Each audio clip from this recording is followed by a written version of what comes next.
हामी चाहिँ दोलखा जिल्लाको के अरे सैलुन डाँडामा छौँ।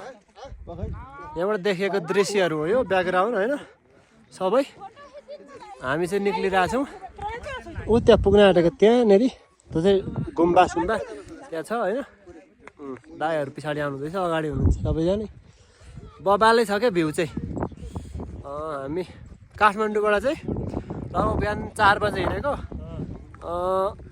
यहाँ चाहिँ अहिलेसम्म आइपुगेको छैन। बिस्तारो हिँड्दै हिँड्दै पुरै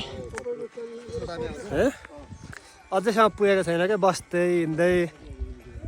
सो त्यही नै हो अब हिँड्ने बानी पनि खासै छैन अनि बिस्तारो आएको हामी चाहिँ।